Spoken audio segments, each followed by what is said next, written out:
নমস্কাৰ, মই ৰঞ্জন চৌধুৰী। আমি এনেকুৱা একজন বিশ্বগুৰু পাইছোঁ যিজনে সৰু থাকোঁতে ঘৰিয়ালৰ লগত খেলিছে। গম পাইছে আৰু এনেকুৱা বিশ্বগুৰু হয়। এইবিলাকতো চিমটমছে হয়, কাৰণ একজন মানুহ সৰুতে গম পোৱা যায় এই ডাঙৰ হৈ কি হ'ব। 30-35 বছৰ বোলো ভিক্ষা খুজি খাইছে, আৰু কিমান বছৰ এটা ষ্টেচন নথকা প্লেটফৰ্মত চাহ বিক্ৰী কৰিছে। আৰু সেইজনেই 56 ইঞ্চিৰ বুকু। তেখেতে আকৌ এনেকুৱা বিশ্বগুৰু, তেওঁ কেতিয়াবা নিজক ভিকাৰী বুলি কৈছে। মই ফকীৰ হওঁ, ঝোলা চাপ ঝোলালৈকে চলে যাওঁগা। এইবিলাক চলি আছে। এতিয়া এই গোটেই ঘটনা আৰু আমাৰ যি মুভমেণ্ট, ভাৰতবৰ্ষৰ যি আন্দোলন হৈ আছে, একচুৱেলি মই লাষ্ট এপিছ'ডত মই অসমৰ ওপৰত কৰিছোঁ। মই দুটাকে বেলেঞ্চ কৰিবলৈ চেষ্টা কৰি আছোঁ। অসমৰ ওপৰতে হৈ থাকিব, নেশ্যনেল লেভেলতো হ'ব, কাৰণ একেৰাহে একেটা লাইনতে মই কথা পাতিবলৈ ইণ্টাৰেষ্টেড নহয়, বিকজ দেয়াৰ ইজ আদাৰ ডেভেলপমেণ্ট। এইখিনি আপোনালোকৰ জনাৰ দৰকাৰ, যিখিনি আপোনাৰ বেলেগ কোনো চেনেলত কোনো নেদেখায়। সেইকাৰণে কৈ থাকোঁ যে আমাৰ ভিডিঅ'বিলাক চাব, লাইক কমেণ্টছৰ লগত ছাবস্ক্ৰাইব কৰিব, ভিডিঅ' শ্বেয়াৰ কৰা, সেইবিলাক কৰি থাকিব। কাৰণ আমি যোনটো কৰি আছোঁ বেলেগে সেইটো কৰা নাই। যদি কৰিছে কমেণ্ট বক্সত আপোনালোকে প্লিজ কমেণ্টছ কৰক, যেনে হয়তো আপুনি নহয়, বেলেগ চেনেলতো একেই ধৰণৰ আলোচনা হৈ আছে। কথাটো হ'লগৈ, এইটো আপোনাৰ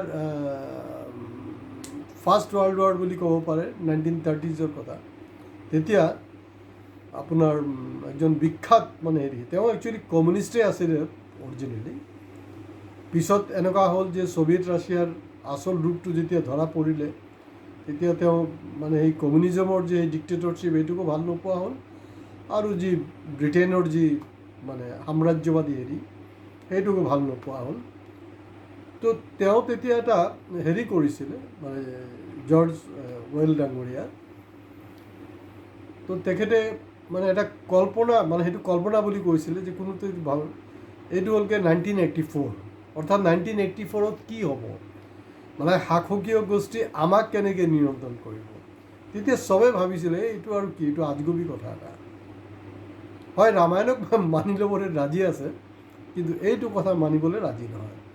কিন্তু হয়, সেইটো বাস্তৱত কিন্তু আমাৰ হৈ আছে। এতিয়া সেই বিশ্বগুৰুৰ ডায়লগটো কি আছিলে, যে মোদী হে তো সব কুছ মুমকিন হে। কথাটো ঠিকেই। 1984 আৰু 2014, অৰ্থাৎ মাত্ৰ 30 বছৰ পিছত কিন্তু এটলিষ্ট পৃথিৱীত ইয়াৰ আগত বেলেগ দেশত এইবিলাক অলপ টাচ পাইছে, কিন্তু আমি ইণ্ডিয়াত কিন্তু সেইবিলাক আহি গৈছিলে, আৰু আমি এই কথা বতৰাবিলাকক পাত্তাই দিয়া নাই। আৰু 2014ত যি ইলেকশ্যন হ'ল, ইলেকশ্যনত social media, entire system, media তেতিয়াতো বাদেই দিয়ক, ফেচবুক কওক, যি আছিলে চব তেওঁলোকে ইউজ কৰিলে খুব ছিষ্টেমেটিকেলি আৰু প্লেনফুলি। আৰু মই আপোনালোকক ডাঠি ক'ব পাৰোঁ যে 50ৰ পৰা 60% ছিট বিজেপি যি জিকিছিলে, সেইটো কিন্তু সেই যে ছ'চিয়েল মিডিয়াৰ যোগেদি জিকিছিলে। এতিয়া কি হৈছে, এতিয়া দেখা গৈছে যে আমাৰ মানুহবিলাক হতাশ হৈ গৈছে। না কি কৰিম, তেওঁলোকে SIR কৰি আছে, 27 লাখ মানুহৰ নাম কাটি দিলে, যি খুচি তাকেই কৰি আছে। একেবাৰে গোটেই যে ব্যৱস্থা, চৰকাৰী যি যন্ত্ৰ আছে, গোটেই যন্ত্ৰবিলাক আমি একো কৰিবলৈ নাই নহয়, আমি আছে কৰিবলৈ। সেইটো কিন্তু আমাৰ নতুন জেনজি মুভমেণ্টে এইটো দেখুৱাই দিলে যে আমিও কৰিব পাৰোঁ। আজি জানেনে, ইনষ্টাগ্ৰামৰ ওপৰতো তেওঁলোকে নাকি লগাবলৈ চেষ্টা কৰিছে, বহুত কিবা কিবি কৰি আছে তেওঁলোকৰ। ৰীতিমতে আপোনাৰ দম দি আছে সেইটো কৰ্পৰেটক, কিন্তু এইটো খুব বেছি দিন, কাৰণ তাৰ যি ইনষ্টাগ্ৰাম যোনটো দেশৰ, আমাৰ ইণ্ডিয়াৰ নহয়তো, তেতিয়া সেইজনে দম দিব নহয়, এনেই পলাব। তো এই যে মই ইয়াৰ আগতে কৈছোঁ যে মই যে পেগাছাছৰ ওপৰত লিখিছিলোঁ, এইটো আজিৰ দিনতো ৰিলিভেণ্ট। কাৰণ আপোনালোকে ভাবিয়ে আছে এই গাজাত কি হৈছে, এইটোৰ লগত আমাৰ কি মতলব, ঠিকে আছে চালা মিয়াকেইটা মুছলমানকেইটা মৰি আছে, এনেকুৱা গাজা হ'লগৈ এটা এক্সপেৰিমেণ্টৰ লেব, ছাৰ্ভিলেঞ্চৰ এটা লেব হিচাপে তাত কাম কৰি আছে। তাত গোটেই কাৰবাৰবিলাক কিন্তু এতিয়া ইণ্ডিয়াতো হৈ আছে। কাৰণ আমাৰতো বিশ্বগুৰু গৈছিলে ন ইজৰাইলত, সমুদ্ৰৰ তীৰত খোজকাঢ়িছিলে, মনত আছে নিশ্চয় আপোনালোকৰ। তো এতিয়া এনেকুৱা হ'ল যে আমাৰ বিশ্বগুৰু এই প্ৰথমবাৰ 12 বছৰ পিছত কাৰোবাক মাফ কৰিছে।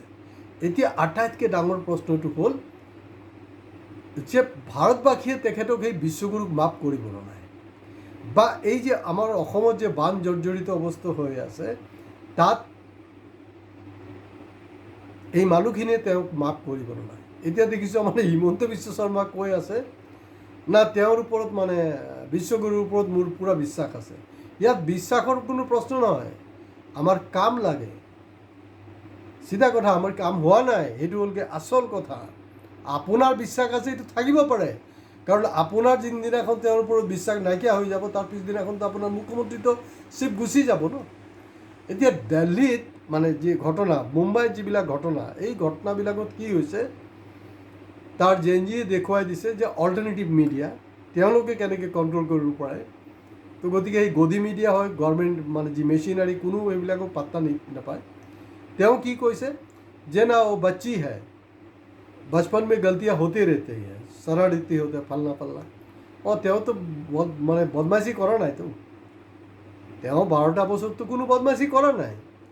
আৰু এই প্ৰথমবাৰ তেওঁ মাফ কৰি আছে। তেওঁ তেনেকুৱা বিধৰ মানুহেই নহয়। মই জাষ্ট এটা আপোনাক ৰেফাৰেঞ্চ দিওঁ, তেওঁক পানী খুৱাবলৈ কোনে বাধ্য কৰিছিলে জানে নাই?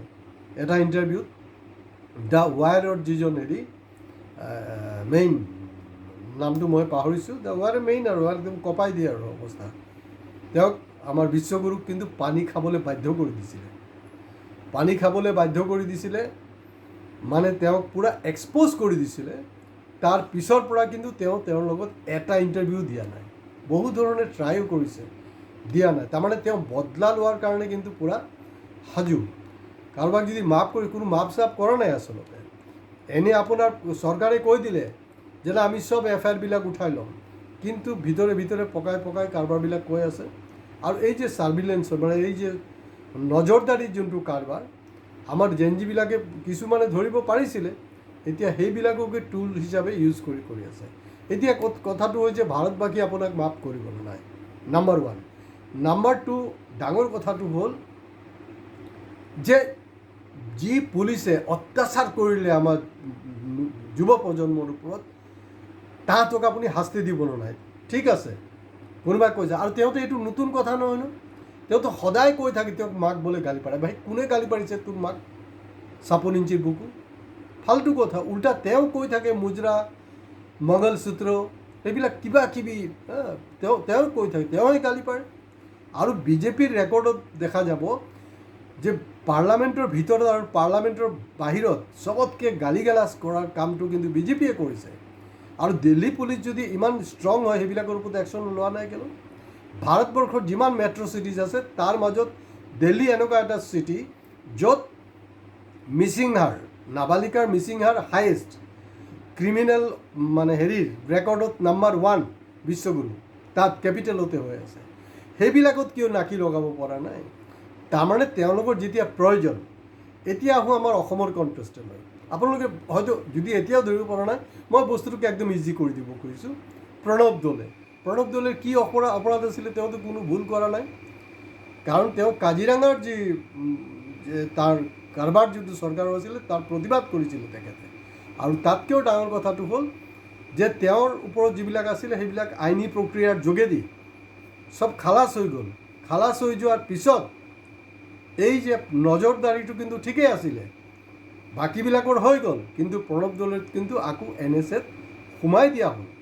আৰু যদি পুলিচে এনেকুৱা একশ্যন কৰিবলৈ আছে, তেতিয়াহ'লেতো ইণ্ডিয়াৰ আটাইতকৈ বেছি বিজেপিৰ MLA MP সদস্য IT চেলৰ ওপৰত কৰিব লাগিছিলে, তাত দেখুৱাব লাগিছিলে সবকা সাথ সবকা বিশ্বাস। আপোনালোকক আমি বিশ্বাস কৰিম কেনেকৈ? কথাবিলাক বুজিবলৈ অলপ চেষ্টা কৰক। এইটোৰ বাস্তৱৰ লগত সম্পৰ্ক আছে, তাৰ এগেইনষ্টত যুঁজিব লাগিব।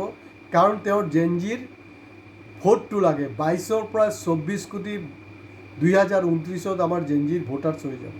সেইটো হোৱাৰ কাৰণে তেওঁক মাফ কৰি দিছে। তই কোন হয় বাই মাফ কৰা? গতিকে আজি ইয়াতে ভিডিঅ' শেষ কৰিছোঁ। যিমান পাৰে শ্বেয়াৰ কৰিব আৰু হয় ছাবস্ক্ৰাইব কৰিবলৈ প্লিজ নাপাহৰিব। নমস্কাৰ।